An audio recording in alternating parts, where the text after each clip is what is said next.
I'm the Gypsy and you're not, and this is the Rubber Biskit Road Show presented by Artist Alley Studio, featuring the artisan, handcrafted, and branded creations of the Gypsy and Mad Hatter at www.artistalleystudio.com. And now, on with the show.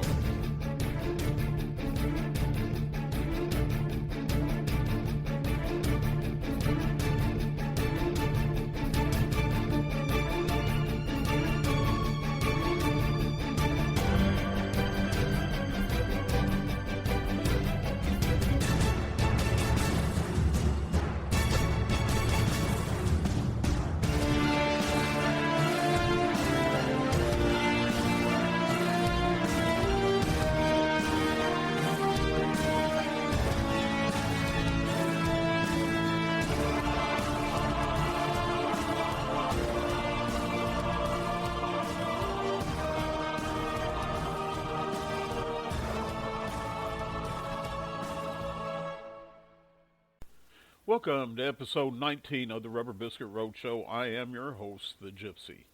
Well, as you know, we kind of took a hiatus last week because of a severe cold I had. We didn't really take a hiatus. I kind of threw my 2 cents out there about some things that had been bothering me and some things that I found that were similar to the condition that my mom suffered that were exhibited by the twice impeached, disgraced ex-president. Anyway, this week we return to Never Say Never, an epic journey.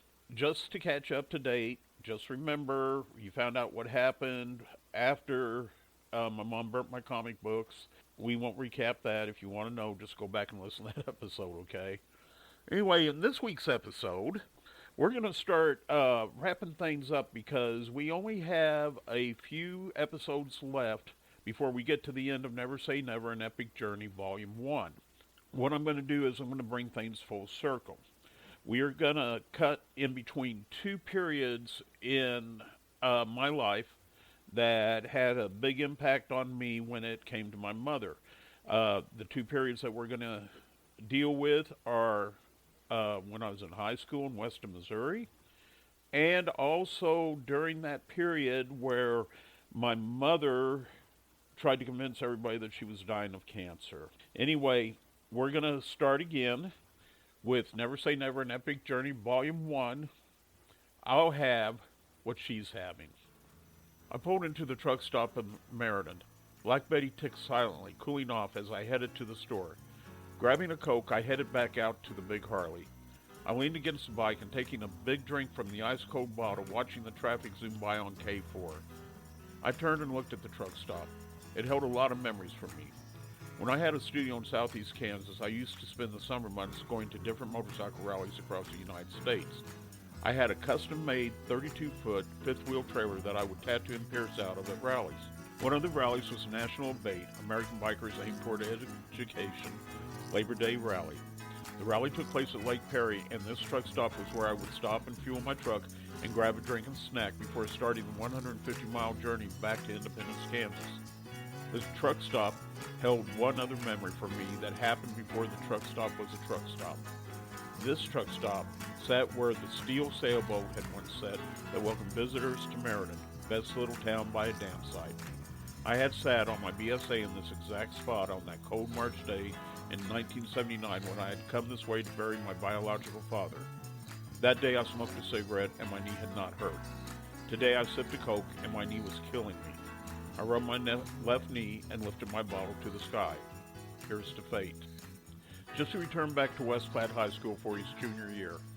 He had made it a point to have as little as possible to do with his mother after the comic book incident. Even though it had been a couple of months since his return home from South Dakota and the discovery that all of his comic books had been burned up in a trash barrel, Gypsy still felt a rising anger every time he was around his mother for any length of time. All Gypsy's friends were happy that he was back. His enemies, not so much.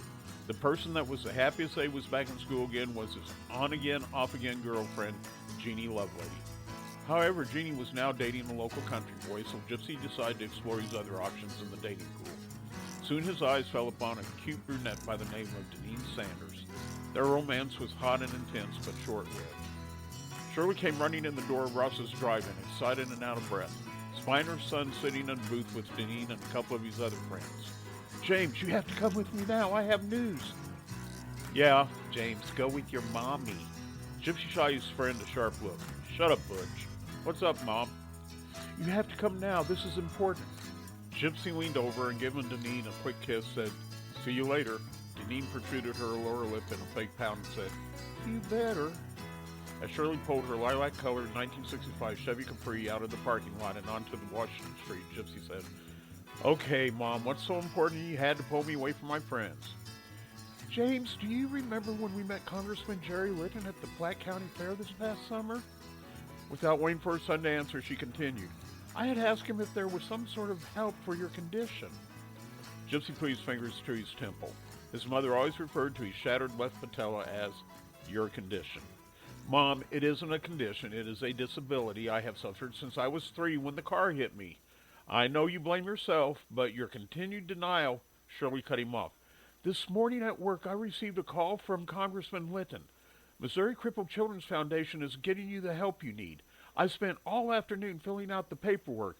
Tomorrow morning, you have an appointment with Dr. Bernard at St. Luke's in Kansas City to see what can be done. Dr. Bernard's examined Gypsy and had determined that he was indeed a candidate for a left knee patella transplant. The date of the surgery was scheduled for September 17, 1974. Gypsy was very nervous about going under the knife. He never much liked hospitals, doctors, or anything to do with needles. Gypsy was pretty sure that needles would be involved.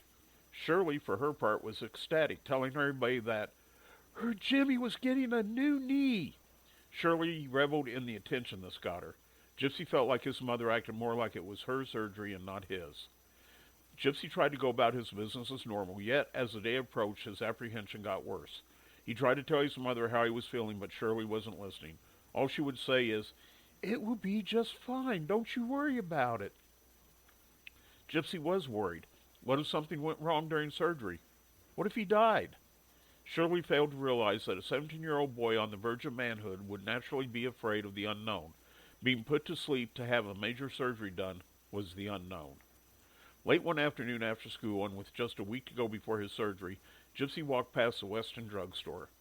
Looking at a display in the window, Gypsy came up with an idea for a prank that, if not relieving his apprehension entirely, would at least give him a good laugh if he survived the surgery.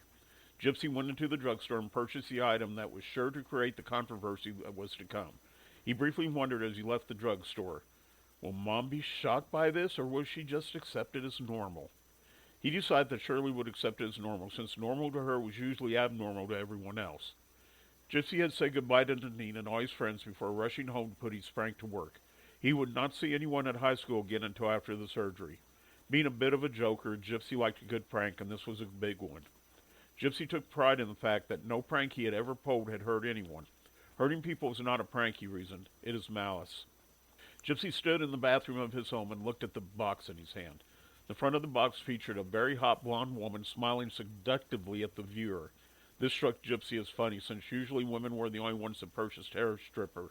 So, unless a woman looking at the box was a lesbian, Gypsy doubted very seriously if a seductive blonde had any effect on other women holding the box. Gypsy looked at the sexy model and thought to himself, hell, I'd do her. At 16 years old and still a virgin, Gypsy was getting tired of his hand and longing to know what it felt like to be inside a woman. He had always hoped that Jeannie Lovelady would be his first and that he would be her first. But with her seeing someone else and Gypsy now with Deneen, it looked like that wouldn't happen. Gypsy and Deneen had some pretty heavy makeout sections, but to date he hadn't been able to get her to go all the way. Gypsy read the directions on the Miss Claro box and went to work. Shirley arrived home around 6 p.m. She immediately went to the stairs and went upstairs to Gypsy and his sister's bedrooms. The bedrooms were actually the attic, which had been divided into rooms. Gypsy had more private of the 2 rooms. Shirley called up the stairs. James, do you have the bag packed? We have to head to the hospital. Gypsy called down. On my way. As Gypsy came down the stairs with bag in hand, Shirley had to do a double take. Dear God in heaven, what the hell happened to your hair? Gypsy smiled. Let's go to the car and I'll explain on our way to St. Luke's. As they drove to Kansas City, Gypsy explained that he was going to tell everybody in school that the medication that they had put him on for the surgery had taken all the color out of his hair. He would try to convince everyone that his long, wavy hair that was the deepest, darkest brown had changed overnight to the brightest orange color anyone had ever seen. "You look like Wizzle the Clown," Shirley said, referencing a kiddie show host Gypsy had grown up watching. "Who's always smiling, never sad? It's Wizzo," Gypsy started singing. "Who makes the boys and girls so glad? Wizzo! He's a merry fellow with a big red shiny nose, dressed in crazy mixed up clothes from his head down to his toes." Gypsy pointed to his head and flourished his hands towards his feet. "He has a great big trunk of tricks, has Wizzo. He'll sing a song or two or dance for you. When you're sad, he'll make you glad, the very best friend you ever had. Wizzo the Clown, that's who." Gypsy's anxiety level had been high all day, but singing the joyous Wizzo the Clown theme song had done what Wizzo had always promised. Gypsy had been sad, and now he was glad. They rode along in silence. Gypsy watched the countryside roll by, lost in his own thoughts. If the surgery goes south, this may be the last time I see any of this in my life. As they neared the junction of Interstate 29 and Interstate 70, Shirley broke the silence. "They do wonderful things with surgery nowadays. Medical treatment is far advanced from when I had cancer." Gypsy cut her off. "Mom, you never had cancer. That was just your fantasy." "I did have cancer. You don't know what you're talking about." "I know," Gypsy said, gritting his teeth, "that you made my 13th summer a living hell." Shirley stood at the back door of the little house on Bellevue. She was looking towards the west. "August 1st, blood sun. August 1st, blood sun. August 1st, blood sun," she muttered repeatedly. She twisted the Elizabeth ring on her finger as she watched the blood-red sun slowly setting in the west. Jimmy walked up behind Shirley. "What's going on, Mom?" Shirley turned around. Looking past Jimmy, she walked back through the kitchen and into her bedroom. The house had once belonged to Shirley's mother. Pearl had purchased the house after she had remarried and sold 700 Western. Pearl lived there until her husband, Walter Scott, accepted an art teaching position in Linden, Kansas. They had sold the house and recommended Shirley as a tenant to the new property owner. Walter Scott had made a built-in bookshelf in one corner of the bedroom for Pearl's book collection. It was upon these shelves that Shirley kept her large oil lamp collection. Shirley walked over to the shelves and, taking a book of matches, started lighting her oil lamps. Large, small, and somewhere in between oil lamps got lit, 30 in all. The third shelf from the top contained a small oval-framed photograph of Shirley's father, Oscar. Shirley looked at her two smallest oil lamps and placed one on either side of the photo. Shirley looked at the photo of her father and, crying, said, "I'm coming home, Daddy." Moving away, Shirley lay down on her bed and, crossing her arms across her chest, stared at the ceiling. Jimmy had watched the strange ritual from the kitchen doorway, and he was scared. With trepidation, he approached his mother's bed. "Mom, are you okay?" Shirley did not answer. "Mom?" Shirley still did not answer. Jimmy turned to leave, and Shirley said, "Jimmy?" Her voice sounded distant, hollow. "Is Patty asleep?" Jimmy left his mother's room and, crossing the small living room, went to his sister's doorway and looked in. His sister was sound asleep. Jimmy returned to his mother's bedroom. "Yes, Mom, she is." Shirley, still staring at the ceiling, said, "I am dying. I have cancer. I will not see Christmas." Jimmy started to interrupt her, but Shirley went on. "Promise me that when I am gone, that you will not allow them to separate you and your sister. Promise me you will do everything you can to stay together." Jimmy was crying. "I promise, Mom. I promise." Shirley closed her eyes and went silent. Jimmy stood next to her bed for a few minutes, but she did not move. She did not talk. Jimmy left her room and went to his own. Laying down on his bed, he stared at the ceiling. As the blood-red sun sunk below the horizon, the sound of the cicadas mingled with the hum of his rotary fan, and soon Jimmy fell into a fitful, nightmare-filled sleep. Gypsy felt his body move as he was lifted from the gurney onto the bed. He tried opening his eyes. They would open then snap shut. His mouth was dry, and he couldn't speak. The world seemed to spin around him as he remained fixed in one place.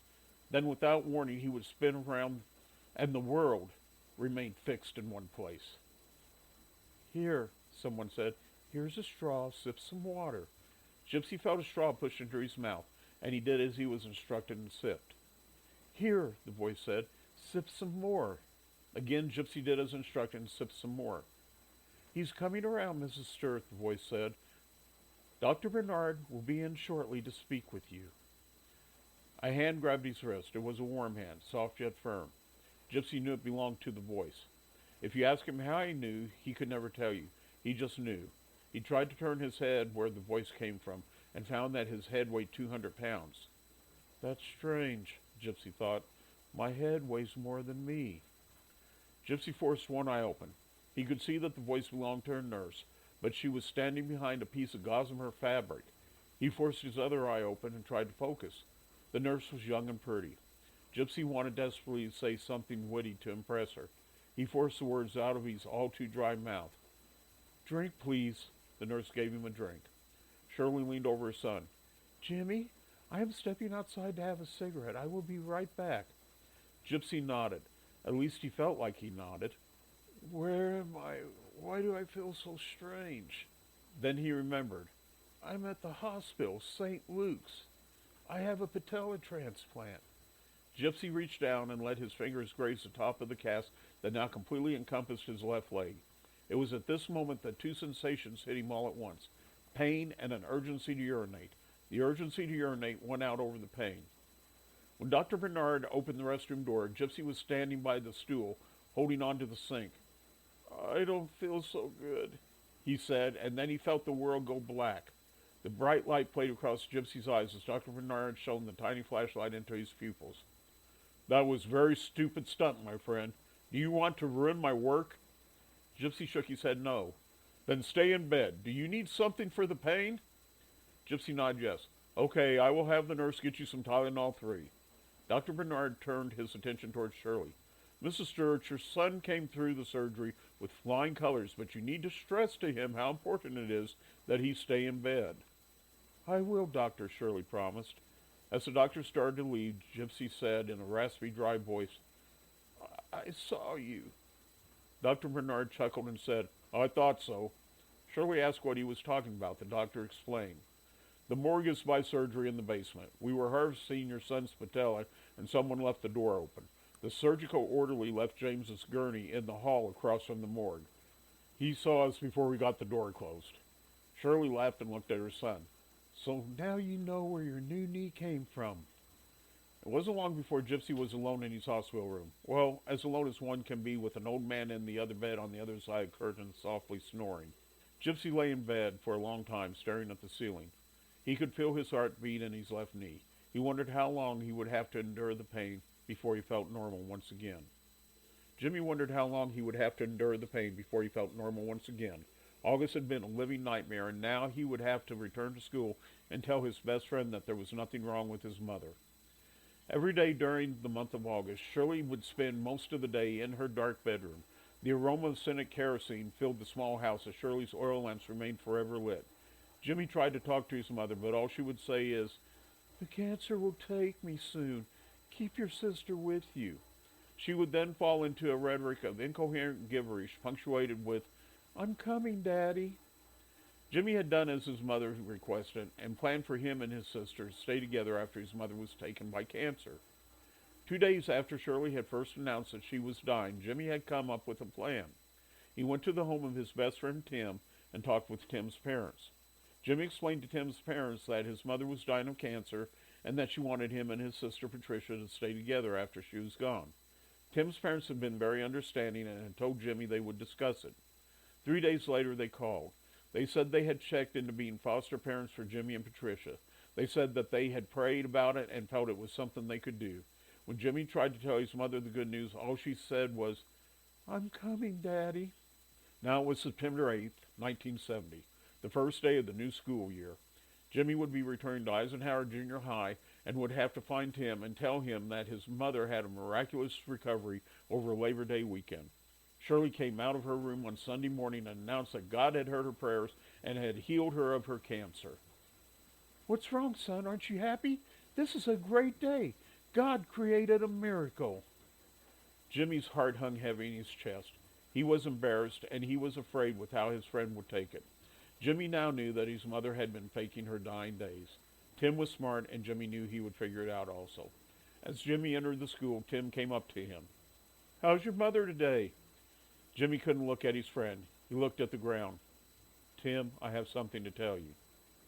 Deneen stood in the door of the hospital room, her mouth hanging open. "What happened to your hair?" Gypsy shrugged.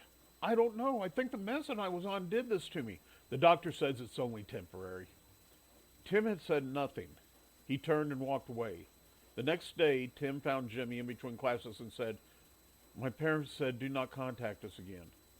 Tim turned and walked away and out of Jimmy's life. Gypsy leaned on his crutches and watched Deneen walk out of his life. She had confronted him when he returned to school. "I know that's bullshit about the medicine turning your hair orange. Your mom told me all about your practical joke, and I don't think it's funny. I think it is stupid, and you are stupid." Those were the last words Deneen had said to him, and Jimmy watched her disappear into the mass of students up the hallway. "Man, that sucks." Gypsy about jumped out of his skin. "Oh, hi, Rose." Rose Medford had walked up behind Gypsy just in time to hear Deneen's parting words. "You can bet that snobby bitch, if that orange hair is a practical joke, I think it is funny as hell. Don't worry, stud, your secret is safe with me." Rose reached over and squeezing Gypsy's shoulder said, "You can tell me all about it later." She moved off down the hall and Gypsy watched her small round ass tucked into her tight hip hugger bell-bottom Levi's sway away. Maybe she is right. Maybe I can do better. Gypsy sat in the principal's office, hands folded in his lap. Shirley was yelling at the principal and a representative from the school board. "What the fuck do you mean you have to make sure he didn't cheat? How in the fuck do you cheat on an IQ test?" Jimmy was embarrassed by his mother's display of outrage. She always overreacted and made herself and all too often her son look foolish and low-bred. Jimmy had scored extremely high on a school-wide IQ assessment. The monitor had alerted the school board. The school board had contacted the principal and a meeting was set up to discuss the test results with Shirley. "Mrs. Sturt, we did not say he cheated," the school board representative said. "What we are trying to explain is that to take the question of cheating out of anyone's mind, we want to re-administer the test under controlled conditions." "It's the same thing," Shirley yelled. "Please, Mrs. Sturt, calm down." The principal stood up behind his desk, motioning with his hands that Shirley should calm down. "There are people that would question such a high IQ score on a child James's age. This would remove the detractors from the equation." "Are you saying my son is stupid?" Jimmy could see the principal and representative were reaching their frustration limit, so he intervened. "Mom, they are not calling me stupid, just the opposite. They are saying that they want to make sure that no one can say that it was just chance that I got such a high IQ score. They want to remove all doubt as to my intelligence. Taking a test a second time is just a normal measure." Jimmy looked over towards the principal and representative, and they both nodded their head. Jimmy looked at his mother. Shirley looked at the group that looked back at her. Clearing her throat, she said, "Just don't call my child stupid or a cheater." Rose and Gypsy became a hot item. They had started dating and spent as much time together as they could. Gypsy was aware that people were talking, and it made him angry. Rose had a reputation at West Platte, and it wasn't a good reputation. Rose liked boys and had a long list of former boyfriends and boyfriends yet to be. Shirley did not like Rose. "You know what type of girl she is." Gypsy said, "The type of girl you were, Mom?" Shirley got angry and tried to slap Gypsy, but he quickly moved out of her reach. "Why is it okay for a boy to have lots of girlfriends and chase after every girl who turns him on, but it's not okay for a girl to do the same thing? I'm sorry, Mom, but you told me that you have always liked men and that you wish there were more men you see that you could get to know better. If Rose is that type of girl, then you are too." Gypsy walked out the door, letting it slam behind him. Gypsy was not naive. He knew that he was a momentary amusement for Rose, and he didn't hold it against her. He did not know how long their moment would last, but he hoped that Rose would wait to move on until after she had made a man of him. At almost 17 years old, Gypsy still had not had sex with a girl. His testosterone was running rampant, and he felt like he would explode.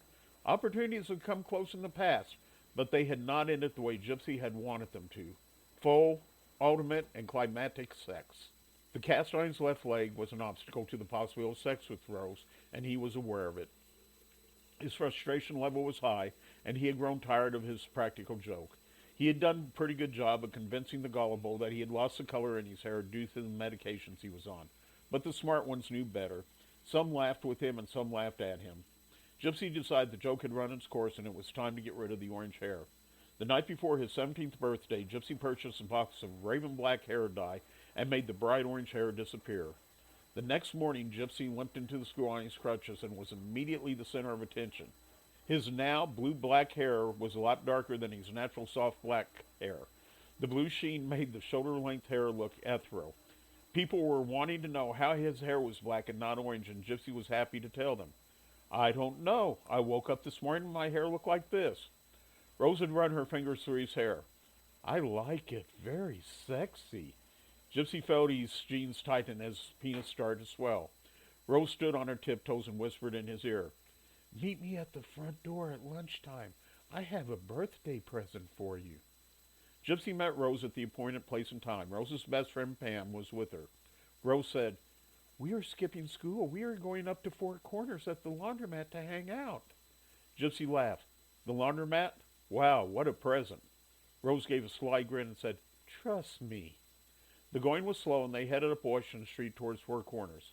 Four Corners has gotten its name because it was where Washington Street crossed Highway 45. The parking lot at the laundromat was the turnaround for cruisers on Friday and Saturday night. Every teenager in town was familiar with this end of town. Though only 4 blocks from the school, Gypsy's crutches made the journey seem like miles. When they entered the cool interior of the laundromat, Gypsy heaved a sigh of relief. This 25th day of October was exceptionally warm, and the air conditioning in the building quickly cooled off the hot teenagers. Rose jumped up on a table and pulled Gypsy over to her. Gypsy leaned his crutches on the table as Rose wrapped her legs around him. Pam giggled and opened a book she had brought with her and started reading it. Rose was wearing a lightweight yellow flower blouse. She wore no bra, and Gypsy could see her nipples poking against the fabric. He reached up and placed his hand on her breast. Rose drew in a breath and then met his lips with hers. Darting her tongue into his mouth, he pushed back with his own tongue. Gypsy could smell her perfume, and the scent made his already swollen penis even harder. They kissed for several minutes, and then Rose pushed Gypsy back from her. Looking around, she said, Pam, keep an eye out. Pam nodded but never looked up from her book. Rose jumped down from the table and said, Leave the crutches and lean on me. Rose guided Gypsy over to the men's restroom. Pulling Gypsy inside, she locked the door behind them. 15 minutes later, the couple exited the restroom, sweaty, flushed, and satisfied. Gypsy was laughing as he grabbed his crutches. What's so funny? Pam asked. When I finished, Rose said, Bravo. Rose said, Well, he looked at his watch and it said 12:35 p.m. Pam said, What does that mean? Gypsy chuckled. I lost my cherry at 12:35 p.m. in the men's room of a laundromat with a cast on my left leg. I was so impressive that my girlfriend said, Bravo. It was a feat never before attempted by man or woman and which may never be attempted again in the history of the world. All 3 teenagers were laughing, just as a man carrying a laundry bag came into the laundromat. They stifled their laughter and tried to look innocent and busy. Excuse me, where's the men's room? The man asked. All 3 teenagers pointed to the men's room door and broke out in peals of laughter. It had been months since Jimmy had retaken the IQ test under controlled circumstances. Eisenhower's principal, the representative from the school board, and Jimmy's homeroom teacher had all been present, watching him take it like a hawk. Their staring made Jimmy nervous, but he did his best to block them out and concentrate on the test. Jimmy was thankful when the test was over and he was permitted to return to class. Now he was sitting in the living room listening to his mother talking to his grandmother on the phone in her bedroom. I'm telling you, Mom, it was great. I'm starting to think there's nothing that Patricia won't be able to do. The sky's the limit for her. Shirley paused to listen. No, Mom, I couldn't believe it. They had her take the IQ test a second time to make sure of the results. Shirley paused again. Yeah, and she's not only passing it, but she scored even higher the second time by 2 points. Jimmy listened to his mother, giving credit to his sister for what he had done. This was nothing new. In his mother's eyes, his sister could do no harm, and he could do no right. It had started when his sister was just a little less than a year old. Jimmy's grandmother and mother had been visiting with the tenants in the upstairs apartment and his grandmother's apartment house. Shirley had laid Patricia on the bed in their bedroom, and Jimmy had been happily tickling his little sister while the adults visited. Jimmy grew tired of the game and headed to the living room. He had just gotten to the bedroom door when Patricia rolled off the bed. The loud thud and wailing scream from Patricia brought all the adults running. Shirley pushed past Jimmy and, picking the crying baby up off the floor, turned back towards his son and screamed, What did you do to my baby, you little bastard? Jimmy started crying. Mommy, shut the fuck up. You tried to kill my baby. You tried to kill my baby. Shirley was sobbing uncontrollably. The lady and her husband, who rented the apartment, took Jimmy into the front room and sat him down on the couch. The lady wrapped Jimmy in her arms. Shh, it's okay, she cooed. Shirley, stop it, Pearl demanded. Jimmy didn't do anything. He was at least 10 feet away from the bed when Patty rode off. She's too young to row. He pushed her off. He is jealous of her. He tried to kill his own sister, Shirley said as she rocked the crying baby in her arms. Shirley, you need to get a grip. Jimmy is not jealous and has not done anything wrong. Patty rode off the bed. That's all. Pearl grabbed her daughter's arm. Listen to me. Go in there and apologize to your son. Shirley pushed past her mother and went into the front room. Stopping in front of her son, she said, I am sorry I cussed you, but you shouldn't have pushed your sister off the bed. Shirley left the apartment and her crying son behind. There had been other instances, too numerous to name, but Jimmy sat listening to his mother and thinking back on a couple of them. There was a time his sister had been running through the house, had tripped and put her head through the sheetrock next to the bathroom. Patricia told Shirley that Jimmy had pushed her into the wall. Then there was another time when Shirley had told Jimmy to make sure Patricia did the dishes before she came home from work. Patty had refused and in a fit of anger threw a vacuum cleaner head at Jimmy. Jimmy batted it away and it sailed right back at Patricia and split her forehead open. Patricia had told Shirley, I was trying to do the dishes and Jimmy wouldn't let me. When I tried to get around him, he hit me in the forehead with the vacuum head. Shirley had believed Patricia over Jimmy both times, and both times Shirley had beaten Jimmy with a broom. Now Jimmy sat listening to his mother attribute his accomplishments to his little sister. A little sister who was still 6 years away from even taking an IQ test. Jimmy, your grandmother wants to say hi to you. Jimmy left the couch, went to his mother's room. Taking the phone from his mother, he said, Hello, Grandma. Hello, Jimmy. How are you doing? I'm fine, Grandma. Is your mother still in the room? No, she went to the kitchen to get a glass of iced tea. What's that? Shirley called from the kitchen.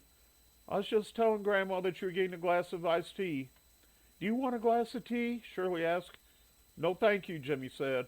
Jimmy, I need you to do something for me. Yes, Grandma? I'm going to ask you a couple of questions, and all I want you to do is respond with only yes, ma'am, or no, ma'am. You understand? Yes, ma'am. Good, she said. Now, was it your sister that took the IQ test? No, ma'am. I knew it wasn't. Did you have to take the test twice? Yes, ma'am. Did you score higher the second time than the first time? Yes, ma'am. So your score was 177? Yes, ma'am. Does it hurt you that your mother has attributed your accomplishments to your sister? Pearl softly asked. Yes, ma'am. Jimmy, listen to me, Pearl sighed. You know how your mother is. You know she favors your sister. Yes, ma'am. Part of that may be partially my fault. When your mother was growing up, I favored your Uncle Carl. I made mistakes. I am sorry that you have to suffer for my mistakes. Pearl paused for a moment. Jimmy, your mother's not well. She's not well in her head. Do you know that? Yes, ma'am. I knew you did. You are a smart boy. Will you do something for me? Yes, ma'am. Try to understand that your mother does not always understand what is real and what is not. Your mother will always be sick in her head and will probably never be well. It is important that you understand that. It is also important that you try to be patient when she acts like she is acting now. Don't argue with her. It will do no good. Just understand that she cannot help herself. Can you do that for me? Yes, ma'am. And Jimmy? Yes, ma'am. You know what the truth is, and that is all that matters. It makes no difference what tale your mother spins within her fantasy world, as long as you know what is real and what is not.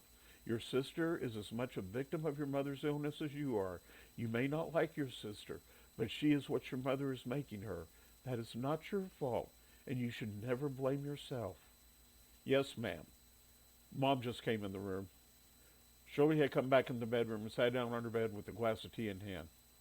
I love you, Jimmy. Stay strong, okay? Yes, ma'am. I love you too, Grandma. Jimmy handed the phone back to his mom and went out to the backyard to feed and water his dogs. I stopped at Valley Falls, Kansas. The cafe on the hill was gone, as well as the old service station. In their place was a new convenience store that held no interest for me. I continued on towards Atchison. As the big Harley roared across the Atchison Bridge and onto the Missouri side of the Missouri River, I marveled at how the landscape still showed scars from the flood 20 years before. The flood of 1993 had completely covered these farmlands and wiped out many farms, just as effectively as it had wiped out my home in Baxter Springs, Kansas. When I had called my mother, who was now remarried and lived in Canada, to let her know me and my family were all right, she had said, "What flood?" I explained to her that there was a great flood taking place and that I had been a victim. Her response was, "Well, James, maybe you shouldn't live where there is a flood." I rode Black Betty through the river bottoms. Farm fields were dotted with piles of dead trees that had been bulldozed into giant brush piles that may or may not one day be set aflame. At the junction of US 45 and US 59, I turned Black Betty around. I was tempted to head south on US 45 and into Weston, but it was getting late and I needed to get back to Lake Shawnee and my campsite before night closed in. Well, that concludes this episode of the Rubber Biskit Road Show. Please tune in again next week when we present another episode of Never Say Never, An Epic Journey, Volume 1, and we find out that it's been a hard day's night. But until that time, this is your friendly neighborhood gypsy saying, may God bless and keep you and yours. Later, Gators. Bye-bye now. Visit the Rubber Biskit Road Show online at www.rubberbiskit.com. That's www.rubberbiskit.com. The Rubber Biskit Road Show is produced by Tatman Productions, LLC. All parts of this program are copyrighted, all rights reserved.